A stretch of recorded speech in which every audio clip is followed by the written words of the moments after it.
C'est un plaisir de vous retrouver pour cette tranche d'information sur BB24. Bonjour et bienvenue. Octobre 2016, avril 2018, deux dates gravées dans la mémoire des commerçantes du marché d'Antokpa. À chaque sinistre, son dégât matériel, la question du dédommagement se pose avec acuité. Que faut-il faire donc? Vous en saurez davantage. Être fonctionnaire et avoir une ferme, la pratique tend à entrer dans les habitudes. Un enseignant-chercheur du centre d'Adjara réussit à inculquer cet esprit entrepreneurial à ses étudiants. Des chercheurs américains et britanniques ont conçu une enzyme capable de détruire le plastique. Cette recherche est susceptible de contribuer à la résolution des problèmes environnementaux.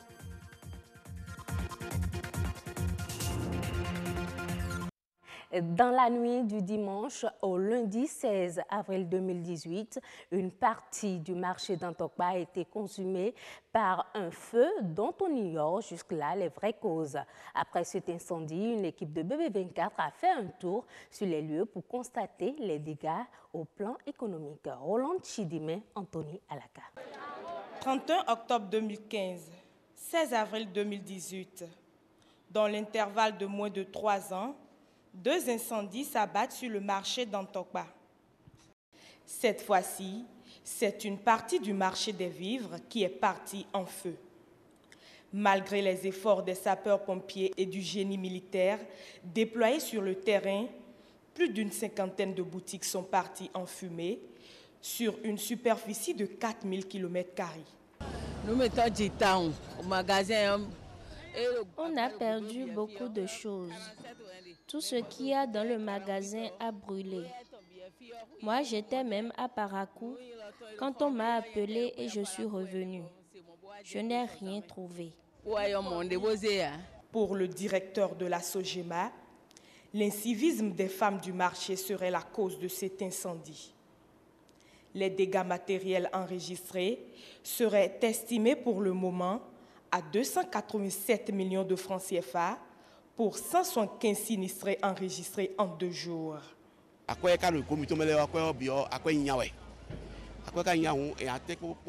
On a tous octroyé des prêts. Que les autorités nous viennent en aide parce que nous avons des familles à nourrir.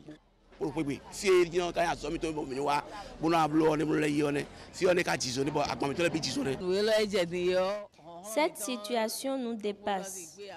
Seules les autorités peuvent nous apaiser. La plupart des boutiques du marché sont construites en matériaux précaires comme les bois secs, les tôles rouillées, les sacs de raffia qui sont facilement inflammables. En moins de 3 ans, le feu a dicté à 2 reprises sa loi au marché d'Antokpa. À chaque fois, la question de l'assurance des marchandises revient sur le tapis. Et même si le moment ne s'y prête pas, on se demande si les commerçantes avaient assuré leurs marchandises. Un administrateur des assurances répond à la question et aborde par la même occasion les dispositions à prendre pour un dédommagement conséquent. Auréole Ayeyon, Estelle Pazou. Détresse, lamentation, peine, il en faut peut-être bien plus pour décrire l'état d'âme de ces femmes commerçantes du marché d'Antokpa qui ont vu toutes leurs marchandises partir en fumée. Des efforts de toute une vie perdus dans les flammes et qui ne suscitent que des interrogations. Comment recommencer? Comment être dédommagé? Et pourtant, il aurait fallu un seul geste pour éluder ces questions, assurer sa marchandise. Si ces marchandises étaient assurées, ces commerçants ou bien ces bonnes dames vont déclarer le sinistre à l'assureur. L'assureur va commettre un expert pour évaluer les dommages et chercher si possible l'origine de ce sinistre-là. Et dès lors que l'expert dépose son rapport, l'assureur indemnise les victimes, suivant les contrats préalablement établis entre ces victimes et l'assureur. Malheureusement, on n'en est plus là. Le mal est fait et il faut désormais parer à toute éventualité. C'est de sensibiliser davantage et, si possible, demander à l'État de rendre obligatoire l'assurance incendie pour tous nos commerçants de nos marchés. Un point très important à relever tout de même, c'est la responsabilité des 2 parties que sont l'État et les commerçants du marché. Ce n'est pas à l'État d'assurer le marché. L'État impose aux commerçants d'assurer leurs activités. Donc, chaque commerçant assure son activité, son commerce. Contrairement à ce qu'on pourrait penser, tous les commerçants grossistes ou détaillants peuvent assurer leurs marchandises. La démarche, c'est d'aller vers un assureur pour remplir les formalités. On n'a pas besoin d'aller à l'école, de savoir lire et écrire, mais elle se fait assister de quelqu'un qui puisse l'aider. Même l'assureur peut l'aider à répondre à ces questions. Je pense qu'en 1-2 heures maximum, on peut assurer une marchandise, on peut assurer un commerce. Pourvu que le potentiel assuré donne les bonnes réponses. 1 ou 2 heures pour assurer son commerce, tout ce qui a manqué aux commerçantes de Dantokpa qui ne savent encore à quel saint se vouer. Des fonctionnaires entrepreneurs de plus en plus dans la création et l'installation des fermes avec à la clé la culture de plusieurs variétés de spéculation. C'est le cas du Dr Akindele, enseignant-chercheur au centre universitaire d'Adjara. Avec ses pairs, il a réussi à inculquer l'esprit entrepreneuriat à la plupart de ses étudiants qui aspirent aussi de se lancer dans la création de leur propre ferme après leur formation. C'est le premier numéro d'une série intitulée « Le fonctionnaire fermier ». Reportage Mathieu Sokeno, Dieudonné Abimbola.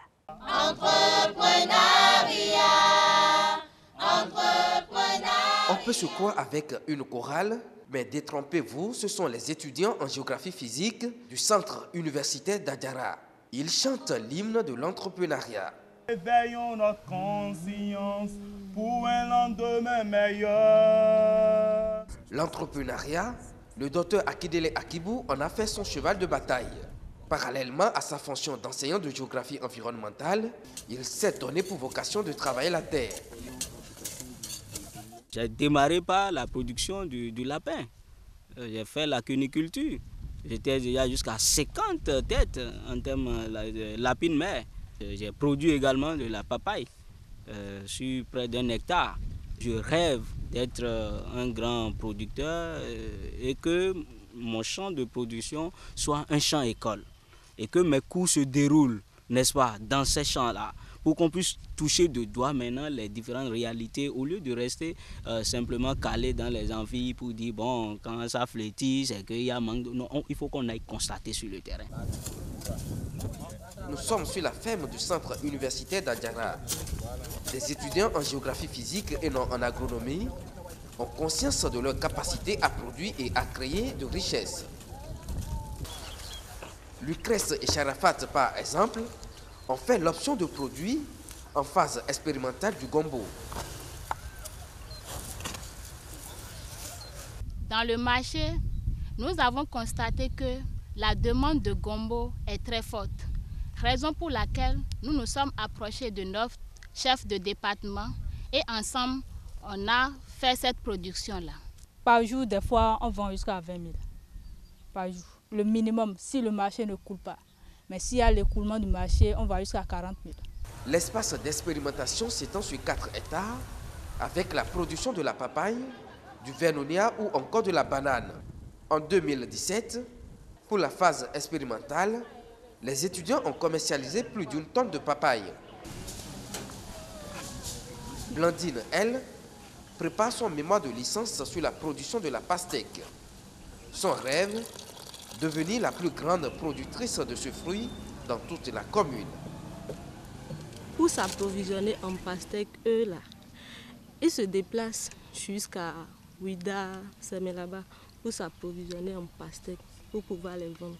Donc, pour réduire un peu leur distance, j'ai décidé de faire ça sur la ferme ici, pour que la population d'Adjara puisse facilement s'approvisionner en ça pour leur consommation.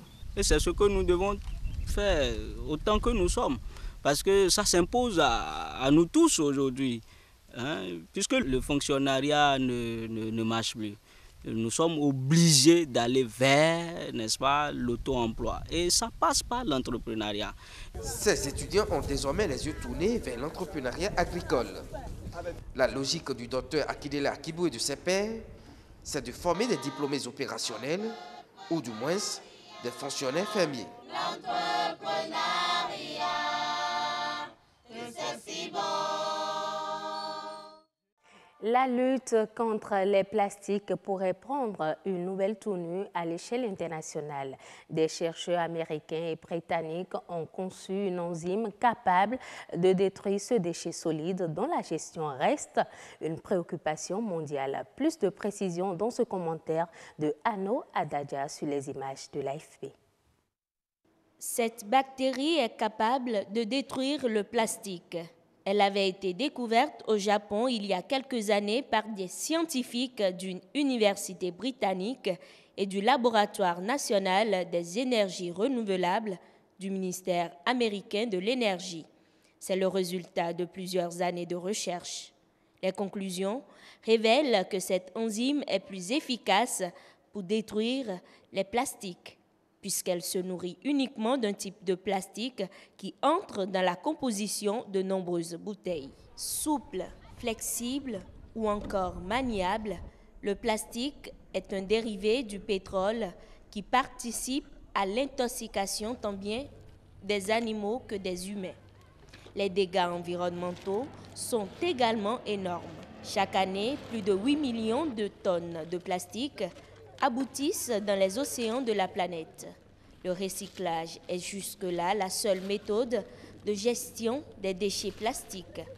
Cette découverte serait donc une approche de solution pour résoudre le problème mondial lié à ce type de pollution.